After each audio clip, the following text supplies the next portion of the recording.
Hello, all the students. A very good morning to all. So, from today onwards, we will start revision classes. ठीक है, आज से हम LPM के revision classes start करेंगे. So, we will begin with the taxonomy. Okay, so taxonomy of domestic animals. Taxonomy पढ़ने से पहले सबसे पहले हम समझेंगे कि क्लासिफिकेशन क्या होता है. ठीक है, then we will come up to taxonomy. So classification का मतलब होता है कि for example we are having various materials. आपके पास अलग अलग मटेरियल्स हैं, लाइक आपके पास पेन है, पेंसिल है, वाटर बोतल है, स्केल्स हैं. ठीक है, अलग अलग बुक्स हैं. तो इनको जब हम अलग अलग ग्रुप में डिवाइड करते हैं, ठीक है, जैसे फॉर एग्जांपल इरेज़र रबर को हमने एक ग्रुप में रखा, पेन पेंसिल को एक ग्रुप में, स्केल्स को हमने एक डिफरेंट टाइप्स ऑफ स्केल्स को एक ग्रुप में, डायरीज़ एंड बुक्स को एक ग्रुप में. तो जब हम इस तरीके से अलग ग्रुप में इन मटेरियल्स को डिवाइड कर देते हैं, ठीक है, तो इस प्रोसेस को क्लासिफिकेशन बोलते हैं. ऑलराइट, ठीक है. तो टेक्सोनोमी क्या होती है? टेक्सोनोमी जो है, this is science of classification. इसमें हम स्टडी करते हैं कि ये जो अलग अलग ग्रुप क्लासिफाई किया गया है उसके बीच में क्या रिलेशन है. ठीक है, तो अब हम यहाँ मटेरियल को रिप्लेस करेंगे. जो पेन पेंसिल इरेजर मैंने आपको एग्जांपल दिया, इसको हम लिविंग ऑर्गेनिज्म से रिप्लेस करेंगे. ऑलराइट, तो so we are having various types of living organisms. Plants हैं, एनिमल्स हैं, बैक्टीरिया है, so there is virus, fungus. So different types of जो लिविंग ऑर्गेनिजम्स पाए जाते हैं अर्थ में, इनकी जो स्टडी अगर करेंगे तो इट्स वेरी डिफ़िकल्ट, क्योंकि they are in millions millions of number में. ठीक है, तो इनकी स्टडी, इन पे for the ease of study इनको क्लासीफाई कर देते हैं अलग अलग ग्रुप्स में. ठीक है, अलग अलग ग्रुप में इनको क्लासीफाई किया जाता है. फिर इन इन ग्रुप्स के बीच में जो रिलेशन, एक हायरार्किकल ऑर्डर में, हायरार्किकल ऑर्डर मतलब from the lowest group to highest group. ठीक है, अब टेक्सोनोमी में ये जो ऑर्डर है, हायरार्किकल ऑर्डर, ये इंक्रीजिंग ऑर्डर में भी हो सकता है, डिक्रीजिंग ऑर्डर में भी हो सकता है. यानी कि from the lowest group to the highest, या फिर from the highest to the lowest group. ठीक है, तो बेसिकली क्लासिफिकेशन मतलब आप ये जो जितनी भी लिविंग ऑर्गेनिजम्स हैं उसको क्लासीफाई कर रहे हैं डिफरेंट ग्रुप्स में. उसके बाद टेक्सोनोमी में ये साइंस ऑफ क्लासिफिकेशन है, जिसमें हम स्टडी करते हैं कि इन डिफरेंट ग्रुप्स के बीच में क्या रिलेशनशिप है. ठीक है, एक इनको हम रैंक वाइज जो है क्लासीफाई करते हैं. ओके, तो टेक्सोनोमी डोमेस्टिक एनिमल्स की स्टडी करने से पहले we will just see Carl von Linnaeus. जो ये साइंटिस्ट थे, कार्ल वॉन लिनियस, इन्होंने सबसे पहले आइडिया दिया था टेक्सोनोमी का, इसीलिए इनको फादर ऑफ टेक्सोनोमी भी बोलते हैं. ओके, इनको कैरोलस लिनियस के नाम से भी इनको जाना जाता है. ठीक है, so both the names are correct. Most of the time जो क्वेश्चंस आपको एग्ज़ाम में आता है, for example who is the father of taxonomy, तो आप एग्ज़ाम पॉइंट ऑफ व्यू से आप आंसर देंगे कार्ल वॉन लिनियस. ठीक है, नाउ जो लिनियस है, इसने सबसे पहले दिया था two kingdom classification. Two kingdom classification क्या होता है? जितने भी लिविंग ऑर्गेनिजम्स हैं अर्थ में, उस इसने उन सारे लिविंग ऑर्गेनिजम्स को दो ग्रुप में डिवाइड कर दिया था. ठीक है, एक ग्रुप जो था एनिमेलिया, जिसमें इसने सारे एनिमल्स को ग्रुप कर दिए, सारे एनिमल्स को एक ग्रुप में डाल दिए, और सारे प्लांट्स को दूसरे ग्रुप में डाल दिया, दैट इज़ प्लांटी. ठीक है, तो दो ग्रुप थे, एनिमेलिया एंड प्लांटी. लेकिन ड्रॉबैक्स क्या थे सिस्टम के? ड्रॉबैक्स ये थे कि ऐसे बहुत सारे और भी लिविंग ऑर्गेनिजम्स हैं जो ना तो प्लांट है ना एनिमल है, उनको इन्होंने किसी भी ग्रुप में क्लासीफाई नहीं किया. For example bacteria, for example fungus. Fungus को इन्होंने प्लांटी ग्रुप यानी कि प्लांट्स के साथ रख दिया, जबकि फंगस प्लांट नहीं है. तो इसके लिमिटेशंस थे, तो हम इसको अप्लाई नहीं कर पाए. लेकिन आइडिया जो बेस था वो लीनियस ने ही दिया था क्लासिफिकेशन का, कि हम इस तरीके से इनको अलग ग्रुप में डिवाइड करेंगे. देन आफ्टर दूसरा जो सिस्टम ऑफ क्लासिफिकेशन आया, जो कि आर एच विट्टेकर ने दिया था, वो था फाइव किंगडम क्लासिफिकेशन. ठीक है, फाइव किंगडम क्लासिफिकेशन में जितने भी लिविंग ऑर्गेनिजम्स है अर्थ में, उसको फाइव अलग ग्रुप में डिवाइड कर दिया गया। ठीक है, फाइव। तो पहला ग्रुप था मोनेरा, जिसमें सारे बैक्टीरिया आ गए। ठीक है, उसके बाद देन देयर वाज प्रोटियस, जिसमें सारे प्रोटोजोआ आ गए। ठीक है, देन फंगाई, जिसमें सारे फंगस, एनिमेलिया, जिसमें सारे एनिमल्स आ गए, एंड प्लांटी, जिसमें सारे प्लांट्स आ गए। तो चूंकि पांच ग्रुप है इसीलिए इसको फाइव किंगडम क्लासिफिकेशन बोलते हैं, राइट। नाउ अब हमने अलग अलग ग्रुप्स में इनको क्लासीफाई कर दिया। तो ये जो ग्रुप है इसको किंगडम बोलते हैं। ठीक है, किंगडम के आप यहाँ पिक्चर में देखेंगे। ठीक है, आई विल जूम इट। ये जो है this is in the increasing order, यानी कि जो सबसे स्पीसीज जो है इसकी जो रैंक है वो सबसे लोएस्ट होती है। ठीक है, तो किंगडम की जो रैंक है सबसे हाईएस्ट होती है, तो ये लोएस्ट टू हाईएस्ट है, यानी कि ये इंक्रीजिंग ऑर्डर में। इसको आप डिक्रीजिंग ऑर्डर में भी अरेंज कर सकते हैं, यानी कि किंगडम सबसे पहले आएगा, then phylum, class, order, family, genus, and at the end species. ठीक है, तो जो फाइव किंगडम क्लासिफिकेशन था उसके अकॉर्डिंग पांच अलग अलग किंगडम्स को क्लासीफाई, फाइव अलग अलग किंगडम दिए थे R.H. विट्टेकर ने। ठीक है, तो क्योंकि हमें we are concern with the animals, तो हम किंगडम एनिमेलिया के बारे में ही पढ़ेंगे, यानी कि जो किंगडम मोनेरा है, किंगडम प्लांटी है, फंगाई है। ठीक है, इनके बारे में हम स्टडी नहीं करेंगे। We are concern only with the animals, तो किंगडम एनिमेलिया के बारे में हम डिस्कस करेंगे, राइट। एंड तो किंगडम एनिमेलिया जो है, ये जो this is the hierarchical order, ऐसे इस ऑर्डर में हमने अरेंज करेंगे सारे लिविंग ऑर्गेनिजम्स को, यहाँ पे एनिमल्स को ओनली। ठीक है, किंगडम किंगडम जो है उसके with in the kingdom phylum आते हैं। ठीक है, नेक्स्ट ये ग्रुप है, पहला ग्रुप है किंगडम, जो कि लार्जेस्ट ग्रुप होता है। ठीक है, तो किंगडम के अंदर किंगडम के बाद जो दूसरा ग्रुप होता है उसको हम फाइलम बोलते हैं। ठीक है, फॉर एग्जांपल एनिमेलिया में, ठीक है, फॉर एग्जांपल हम एनिमल्स की अगर बात करेंगे तो किंगडम एनिमेलिया के अंतर्गत कितने फाइलम्स है, 35 फाइलम्स हैं, यानी कि किंगडम एनिमेलिया एक लार्जेस्ट ग्रुप हो गया। इसके अंदर जो है 35 स्मॉल ग्रुप्स हैं जिनको हम फाइलम बोल रहे हैं, टुगेदर हम इन ग्रुप्स को फाइलम बोल रहे हैं। ठीक है, जैसे फॉर एग्जांपल कॉर्डेटा एक फाइलम है, अर्थ्रोपोडा एक फाइलम है। तो कॉर्डेटा जो फाइलम है ये किंगडम एनिमेलिया के अंडर आ रहा है। ठीक है, तो कॉर्डेटा में डोमेस्टिक एनिमल्स आ जाते हैं। जो दूसरा फाइलम है जिसका नाम है अर्थ्रोपोडा, उसमें सारे इंसेक्ट्स आ जाते हैं। ठीक है, तो ऐसे 35 जो है फाइलम है। ठीक है, फाइलम के अंदर जो नेक्स्ट ग्रुप आता है, इसके बाद जो नेक्स्ट लोअर कैटेगरी का ग्रुप है दैट इज़ क्लास। ठीक है, तो किंगडम एनिमेलिया के अंदर ऑलमोस्ट 108 क्लासेस हैं, जैसे कि मेमेलिया, जिसमें सारे मैमल्स आ जाएंगे, जैसे कि क्लास एप्स, जिसमें सारे बर्ड्स आ जाएंगे, जैसे रेप्टिलिया, जिसमें सारे रेप्टाइल्स आ जाएंगे। ठीक है, तो क्लास के बाद जो नेक्स्ट लेवल का ग्रुप है उसका नाम है ऑर्डर।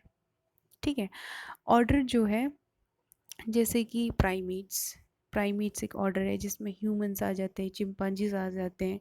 ठीक है, नेक्स्ट दूसरा एग्जांपल ऑर्डर का है कार्निवोरा, जिसमें सारे कार्निवोरस यानी कि मीट खाने वाले एनिमल्स, फ्लैश ईटिंग एनिमल्स आ जाएंगे। ठीक है, इसके अंडर में जो नेक्स्ट ग्रुप है दैट इज़ फैमिली।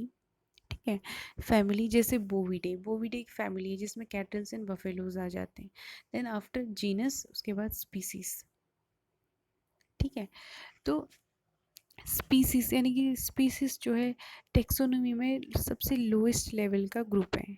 ठीक है, तो स्पीसीज जो है ऑन अर्थ अराउंड 8.7 मिलियंस अलग अलग स्पीसीज हैं, जैसे कैटल एक स्पीसीज है, बफेलो एक स्पीसीज है। ठीक है, अब आपको मैं रिवर्स ऑर्डर में एक्सप्लेन करूँगी। जैसे फॉर एग्जांपल गोट एक स्पीसीज है। ठीक है, शीप एक अलग स्पीसीज है, कैटल एक अलग स्पीसीज है, बफेलो एक अलग स्पीसीज है। ठीक है, तो लेकिन जो कैटल एंड बफेलोज हैं इनमें बहुत सारी, ये जो ग्रुप की क्लासिफिकेशन है ना, ये तो बेस्ड ऑन सिमिलरिटीज़ है। जो जो सिमिलर, जैसे एग्जांपल्स, जो जो एनिमल्स हैं जिनमें ज़्यादा सिमिलरिटी है वो एक ग्रुप के अंदर आ जाएंगे, जिनमें डिफरेंस ज़्यादा है वो अलग अलग ग्रुप में उनको हम पुट अप करेंगे। ओके। तो इसमें क्या है कि फॉर एग्जांपल जैसे कैटल एंड बफेलो है, ठीक है, उनमें बहुत सारे सिमिलरिटीज़ हैं, उनके बॉडी स्ट्रक्चर में, बॉडी टाइप में बहुत सारे कैरेक्टरिस्टिक्स सेम हैं उनके। तो उनको हमने एक ही जो है फैमिली में रखा हुआ है, दे comes under the same family that is Bovidae. Alright. तो इसी तरीके से सारे एनिमल्स के क्लासिफिकेशन किए गए हैं। अब एक ये चार्ट देख सकते हैं एग्जाम्पल के लिए। फॉर एग्जाम्पल ह्यूमन बींग का अगर हम क्लासिफिकेशन लिखेंगे तो हाँ, एक और बात, जो लीनियस था इसने बाइनोमियल नोमेनक्लेचर सिस्टम दिया था, यानी कि जो हर जो ऑर्गेनिज्म है, चाहे वो प्लांट है, एनिमल है, उसको साइंटिफिक नेम कैसे देंगे। जैसे ह्यूमन का साइंटिफिक नेम है होमो सेपियंस, ठीक है। तो इसका जो बाइनोमियल नोमेनक्लेचर था उसके अकॉर्डिंग साइंटिफिक नेम में दो वर्ड होंगे, पहला वर्ड जीनस को इंडिकेट करेगा, दूसरा स्पीसीज को। जैसे यहाँ पे ह्यूमन का जो साइंटिफिक नेम है होमो सेपियंस, होमो जीनस को रिप्रेजेंट करता है और सेपियंस स्पीसीज को।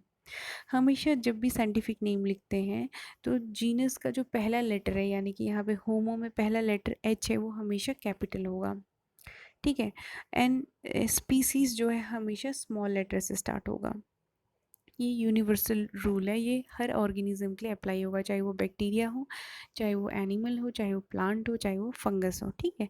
अब यहाँ आप हायरार्किकल ऑर्डर देख सकते हैं, सबसे लोएस्ट लेवल पे स्पीसीज़ है जिसको सेपियंस नाम दिया गया है, ठीक है। ह्यूमन बींग का साइंटिफिक नेम है ये, जीनस है होमो, तो ह्यूमन आती है under the species sapiens, genus homo, family Hominidae, order primate, Mammalia class के अंदर आता है ह्यूमंस, ठीक है। और जितने डोमेस्टिक एनिमल्स हैं वो भी मेमेलिया क्लास के अंदर आते हैं। Phylum is Chordata and the kingdom animalia, ठीक है। और ये यूकैरिया, ये है दो टाइप के सेल्स होते हैं, आपको पता है, प्रोकैरियोटिक एंड यूकैरियोटिक। जो 5 किंगडम क्लासिफिकेशन था उसमें किंगडम मोनेरा में प्रोकैरियोटिक सेल्स जितने भी हैं वो आ जाते हैं, ठीक है। उसके बाद बाकी के जो 4 किंगडम्स हैं, protozoa, sorry Proteus, animalia, Plantae and fungi, इनमें यूकैरियोटिक सेल्स होते हैं, सेल के बेसिस पर अगर क्लासिफाई करेंगे तो, ठीक है। तो होप आपको ये टेक्सोनोमी अभी समझ में आ गया होगा, ठीक है। तो बेसिकली टेक्सोनोमी क्या है कि जितने भी लिविंग ऑर्गेनिजम्स हैं उनको हमें ग्रुप में क्लासिफाई करना है, ग्रुप में इसलिए ताकि हम इजीली आइडेंटिफाई कर सकें। जैसे कैटल है तो हमें पता है कि वो कौन से उस ग्रुप में आएगा, जैसे बोविडे फैमिली में आएगा, मैमल में उसका क्लास में मेमेलियन होगा, ठीक है। तो अब हम देखेंगे classification of cattle and buffalo. तो इसमें आपको जस्ट आप सारा तो याद नहीं कर सकते हैं, लेकिन जो एग्ज़ाम पॉइंट ऑफ व्यू से है वो आपको याद रखना है। एटलीस्ट आपको ये पता होना चाहिए कि जो कैटल एंड बफेलो हैं इनके साइंटिफिक नेम क्या हैं, ठीक है। और इनका phylum, it belongs to which phylum, Chordata, it belongs to which class, Mammalia, ठीक है। जैसे ऑर्डर कौन सा है, एंगुलेटा, ठीक है। इस तरीके से आपको family, family is important, family आपको पता होना चाहिए कि cattles and buffalo they comes under the family bovidae.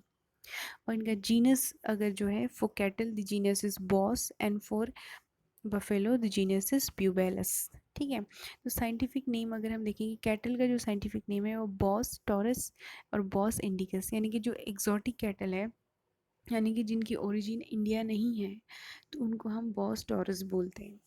और जिसकी जो इंडियन ओरिजिन वाली कैटल हैं उनको हम बॉस इंडिकस, उनका साइंटिफिक नेम है, ठीक है। साइंटिफिक नेम जब भी लिखते हैं तो जब आप लिखेंगे तो या तो उन्हें अंडरलाइन करेंगे, ठीक है, या फिर अगर आप अंडरलाइन नहीं करें तो इटैलिक में लिखते हैं हमेशा, ठीक है। नेक्स्ट जो है आप इसमें, हाँ, फॉर बफेलोज, बफेलोज हम आगे देखेंगे, इसमें भी है, आप देख सकते हैं ब्यूबेलिस जो है उसका इज दिस ब्यूबेलिस स्पीसीज बफेलो की स्पीसीज है, ठीक है। तो दो टाइप के बफेलोज आपको मेनली देखने को मिलेंगे, एक है रिवराइन, यानी कि बफेलोज जो फ्रेश वाटर में रहते, रिवर वाटर में आपको मिलेंगे, उन्हें ब्यूबेलिस बोलते हैं। ये इंडियन बफेलोज को हैं रिप्रेजेंट करते हैं। इंडिया में इस टाइप के बफेलो मिलते हैं, रिवराइन फ्रेश वाटर बफेलोज, ठीक है। पूरा साइंटिफिक नेम होता है ब्यूबेलिस। और स्वाम्पी बफेलोज ये भी इंडिया में मिलते हैं, ठीक है। इनका स्पीसीज है कैराबेनेसिस बोलते हैं, तो साइंटिफिक नेम होगा ब्यूबेलस कैराबेनेसिस। तो साइंटिफिक नेम पूछ लेते हैं कैटल बफेलो का, तो एग्जाम पॉइंट ऑफ व्यू से आपको पता होना चाहिए। बॉस टॉरस जो है यानी कि एग्जॉटिक जो कैटल है, this is again divided into 3 other groups, जो आप देख लेंगे, इतना इम्पोर्टेंट नहीं है बट आप just you should know this. Okay, cattle breeds में I told you Bos indicus, Indian जो कैटल ब्रीड होते हैं उनमें हम्प प्रेजेंट होता है, मैंने आपको प्रैक्टिकल क्लास में बताया था, ठीक है। और जो एग्जॉटिक कैटल ब्रीड होते हैं उनमें हम्प नहीं होते हैं, ठीक है। अब हाँ, एग्ज़ाम पॉइंट ऑफ व्यू से आपको ये पता होना चाहिए कि जो अलग अलग एनिमल्स हैं, domestic animals like cattle, sheep, goat, buffalo, swine, इनका किस बेसिस पे क्लासिफिकेशन किया गया है फर्स्ट ऑफ ऑल, और दूसरा कौन से क्लासिफिकेशन के अंदर कौन सी ब्रीड आती है, ठीक है। जैसे कैटल कैटल को क्लासीफाई किया है 3 ग्रुप्स में, ठीक है। 3 ग्रुप में, एक ग्रुप में हमने मिल्च ब्रीड्स को रख दिया, यानी कि वो ब्रीड जिसको हम रियर करेंगे मिल्क प्रोडक्शन के लिए, ठीक है। तो वो कैटल जिनसे जो आउटपुट हमें चाहिए वो मिल्क होगा, ठीक है। अब कैटल जिसको मीट पर्पस के लिए रियर कर रहे हैं वो आ जाएंगे बीफ बीफ ग्रुप में, ठीक है। इसको ड्रॉड पर्पस जो है ब्रीड भी बोलते हैं। और एक थर्ड कैटेगरी है जो कि डुअल पर्पस है, यानी कि इसमें वो कैटल्स को हम रखते हैं जिनसे मिल्क प्रोडक्शन भी होती हैं, और जिनको ड्रॉड पर्पस के लिए भी यूज़ करते हैं, ठीक है।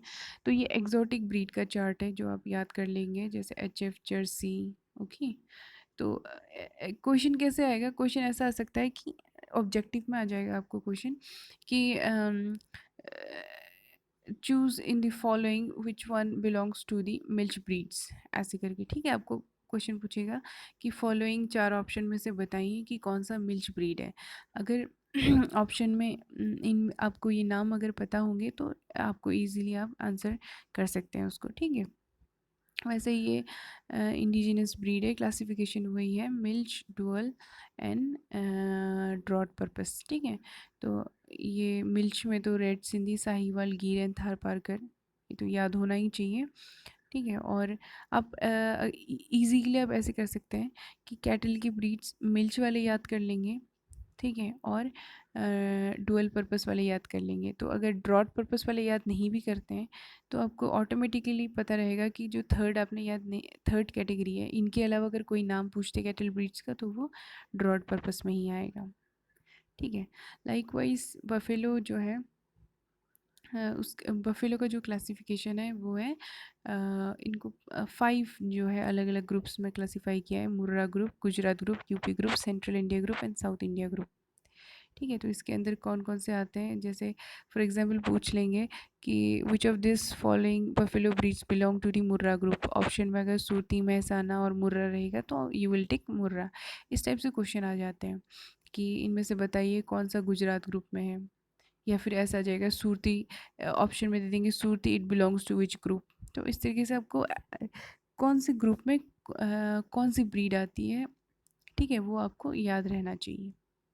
ऐसा टोडा बहुत बार पूछ लेते हैं, it belongs to which group, ये कैटल है, बफेलो है, इस टाइप का। कभी कभी तो ऐसे भी पूछ लेते हैं कि ये कैटल है या बफेलो है, ठीक है। तो उसी तरह से गोट का जो क्लासिफिकेशन है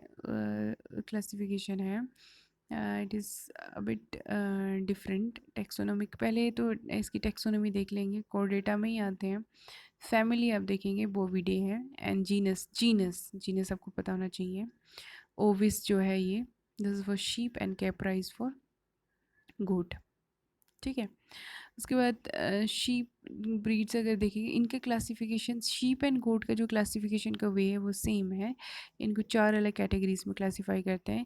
पहली जो ग्रुप है वो north western arid and semi arid region, region wise से है, ठीक है। दूसरा northern temperate region, third is the southern peninsular reason and fourth is the eastern region. Sorry, मैंने 5 ग्रुप बोला, it is divided into four जो है different groups में। और इसके अंदर कौन कौन से ब्रीड्स आते हैं, ये सारे ब्रीड्स आपको याद करने हैं। क्योंकि ये क्वेश्चन में पूछते हैं। फॉर एग्जांपल आपसे पूछ लेंगे कि कश्मीर मेरिनो किस में आता है। कश्मीर मेरिनो ये एक ही ब्रीड है टुगेदर, ठीक है, अलग अलग नाम नहीं है। लाइकवाइज आपसे पूछ लेंगे मद्रास रेड किस में आता है, तो आपको पता होना चाहिए कि it belongs to which group.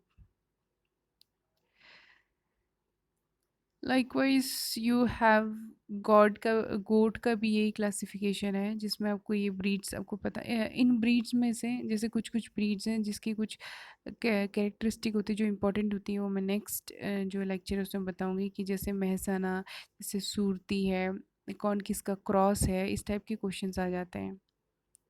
Alright. So mohair mohair हमेशा पूछते हैं, एग्जोटिक ब्रीड है गोट की। They will ask you question की name exotic name the breed of goat which is reared for mohair. ठीक है, तो अंगोरा, इस टाइप के क्वेश्चंस आ जाते हैं। So this is all about today's lecture.